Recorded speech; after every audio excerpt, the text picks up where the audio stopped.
Good morning, everyone, and who are present today. I'm Captain Dr. Tay Yap Leong from Royal Merchant Navy, currently serving in the Center of Maritime Security in MiDES, Kuala Lumpur. I would like to express my sincere utmost gratitude to the organizer for giving me the opportunity to share the topic on maritime non-traditional threat in the Southeast Asia perspective to the prestige audience present today. As what Admiral Jawad have mentioned, he is focusing on Indian Oceans. I will bring everybody to Southeast Asia. Let us orientate ourselves. The geographic location of Southeast Asia as shown on the slide.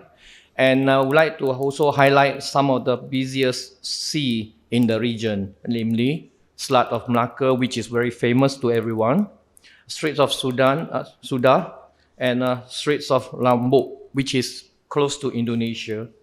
And also, we would like to focus on the big power rivalry in the Southeast Asia, who is always having the overlapping claim in the area between countries and also the big power in the area. And lastly, the connectivity of our trade in the area between Indian Oceans and also Pacific Oceans. As we are aware, Malaysia Maritime, we have been declared we are the maritime nations, and we categorize it as actually the fact that it's a main nation surrounded by the sea and separated by interventions water between the South China Sea and divide Peninsula Malaysia and Sabah Sarawak. By virtue of the EEZ, Malaysia has been a sea area which is 2 times larger than the land area that you can see on the slide. Furthermore, geographically, Malaysia is in the middle of the so much maritime activities which are expected to increase gradually. This is obvious because among the others, there are a number of shared maritime borders and 3 land borders with the neighboring countries, and also increasing number of shipping transiting through Straits of Malacca, which is recorded as over 90,000 ships per annum. The recognitions of Malaysia is ranked 25 in the world most competitive economy, where 90% of the trade come from the seaborne area. And also we are also emerging with the 14 major ports throughout the country between Peninsula and Malaysia and Sabah Sarawak. As a matter of fact, the contribution of the maritime sector towards the growth of Malaysia economy will be more significant as Malaysia aspire to become a full development nations in the 2030 onwards. Ladies and gentlemen, the sea is our life.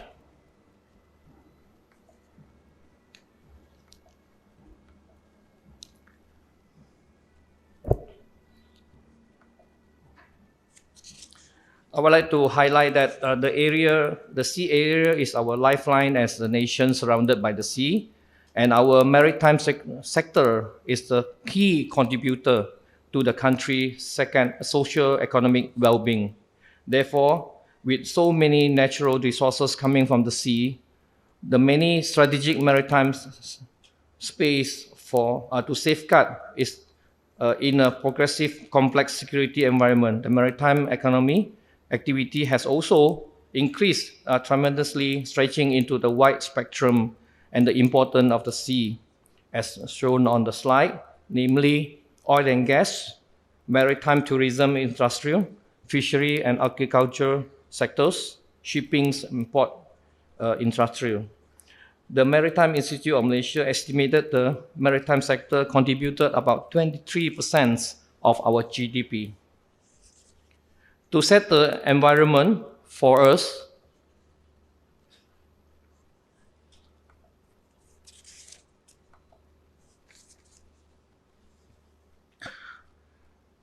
one of the greatest challenges we face today is the complex global security dynamic. Most nations are currently struggle to fight economic recessions after the COVID, and religions and political differences and unresolved territorial claims, and the most recent COVID-19 pandemic. As these geographic challenges change rapidly. Malaysia also faces new challenges such as the great power politics, the increasing of importance of regional maritime concern, and also the overlapping claim. And lastly, the emergence of the non-traditional security threat, which we'll talk more about it. Closer to home, these are the 5 megatrends for the future, as shown on the slide, have been identified by countless analysts. The global indication of these megatrends are not limited to commercial enterprise only. Rather than they have profound and destructive effect to security and defense as well, namely the shift of the global economy power, the demographic and social change, rapid urbanizations, climate change, and also the rise of the technology IR 4.0.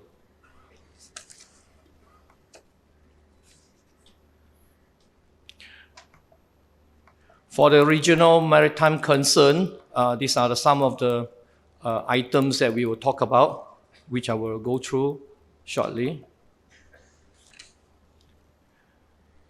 In the ASEAN Pacific region, is also witnessed the realignment and structuring of the middle power and foreign and security policies. Notwithstanding the global geographic concern, the defense and security focus from the regional perspective as well. As you can see on the slide, the issues surrounding Southeast Asia region are directly associated with the maritime domain area. For example, the maritime dispute in the South China Sea involving 6 countries from the regions, we acknowledge that there were many verbal exchanges between the government vessels from various claimants' countries. Nevertheless, what I would like to highlight here is that these kind of incidents have been handled professionally, and more importantly, there has not been any untoward incidents out there in the context of water. Additionally, the rise of the big power in the area, especially in South China Sea, poses additional pressure and challenges to the countries surrounding the area.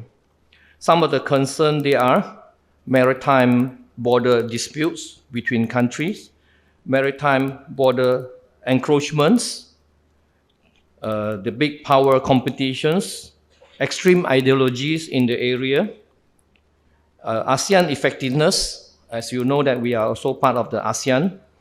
6, we have the ASEAN Pacific shifting to Indo-Pacific, which is a new word was coined lately. And lastly, the illegal immigrants in the area, because we are very close to each other. So things do happen between neighboring countries. For the domestic and non-traditional security threat, I would like to show some of the things is happening in the area.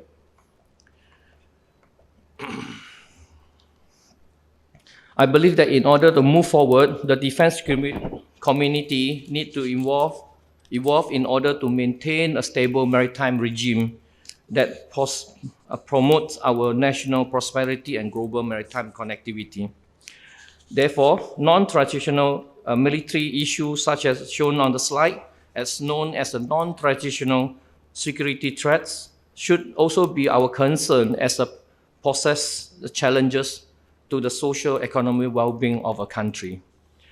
Being the nation of the most capable maritime force, the Navy, is only natural for the Royal Malaysian Navy maritime enforcement, or we call it Coast Guard in other words, and also the Marine Police to be expanded into include managing this domestic and non-traditional security threat.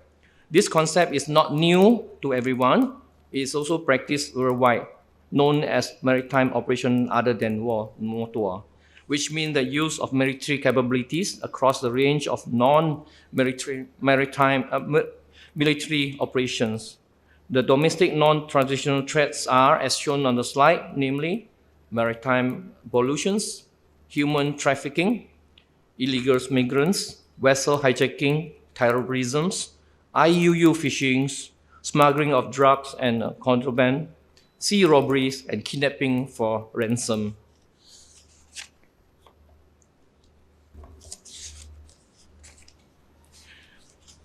The National Task Force was established to address the spike of the COVID-19 pandemic in the early May 2020, which was faced by Malaysia. According to the task force operation as from 6th of May 2020 until 31st December last year, the statistics have reported to break down each state as shown on the slide. Cases report which is above 250 cases or more is shown on the red. Basically, the whole country is red. However, if you care to look at it, some of the numbers have even come to thousands. The report is inclusive of apprehensions, seizures of goods without master, expulsions, and so on and so forth. This number is increased on the state where the geographically closer to the neighboring country. That is where the happenings is going on. The challenges. After presenting the necessary geographic environments, we have concluded some of the challenges on maritime security as below. A non-definitions of maritime security, biodiversity losses, and environment degradations, human rights and labor protections, and also the regulations of access to economic resources, especially from the sea, including the seabed and the water above, or we call it water columns. There are also issues that were not yet a factor in the time of UNCLOS negotiations, including climate change and new technologies such as autonomous maritime vehicle, which was not discussed during the formation of UNCLOS. Tackling the impacts of climate change on maritime security poses both legal and political challenges under the UNCLOS due to the overlapping jurisdictions, contests, and sovereignty and competing economic interests in the area. While the adverse maritime autonomous vehicle provide a direct challenge to the UNCLOS, which assume vehicles are crewed and cannot be operated remotely. Exclusive flag state. A justification is to important principle of law of the sea. However, the widespread use of flag of convenience poses a particular challenge for the maritime security and the enforcement of the law of the high sea, as we have mentioned earlier. Exclusion of the flag state jurisdictions is also an important principle of law of the sea. However, the widespread use of flag of convenience poses the practical challenges for the maritime security and the enforcement of law of the sea and oversea, high sea. The use of maritime gray zone tactic is also a new and dangerous trend in international affairs. States have traditionally project naval power to defend their maritime interests. However, today, some of the countries deploy their coast guard or fishing boats illegally to claim the territory of waters in South China Sea especially, and it harasses the shipping traffic in the area. These gray zone operations are designed to avoid conflict, escalation, and militarization of the maritime dispute, which is very dangerous for everyone. Yet they are fully maritime competition and undermine the UNCLOS and the freedom of the navigation per se. Some of the way forward to address the challenges that I've mentioned earlier, the urgent need to define the maritime security, the new technologies, and the others undefined challenges under the UNCLOS, because everyone is going to use the law of the sea to govern the sea or the area that we are looking at. The government should monitor a new autonomous maritime vehicle carefully and advocate for clarifications of existing rules if there is an increase in the use of the autonomous vehicle for the Piracy Act. The government should take leadership role and work with others to ensure the link between the vessel and the state, which they are registered in a genuine and substantially. No mechanism currently exists to manage the gray zone tactic, which I mentioned earlier, and the leading state have so far refused to discuss this issue Hence, government should have advocate for a mechanism to manage this grey zone tactic that we have mentioned earlier. Otherwise, this grey zone operation will remain a continuous threat to maritime stability and international security, as well as to global maritime governance region centered on the UNCLOS. Lastly, in addition, government should continue to work with the partners and the allies to protect and to preserve the principle of freedom of navigation, not only in South China Sea, but every region where it's challenged. The Malaysian way of approaching this is at hand. Malaysia, we have adopted the whole of governments and the whole of society approaches to address these maritime non-traditional threats, challenges as stands with the Malaysia Defence White Paper, which we have published 2020. In the context of the whole of government approach, for example, is the formation of the National Task Force in May 2020. It consists of 19 other government agency, enforcement agency to tackle the challenges include the maritime non-traditional threats. In the context of the whole of society approach is focused on our defense workforce. Allow me to flash it first. Which cover the 5 main groups, namely the regular force and the reservists, the volunteer force, wherein veterans, civil servants in the defense, and lastly, the people itself. To conclude,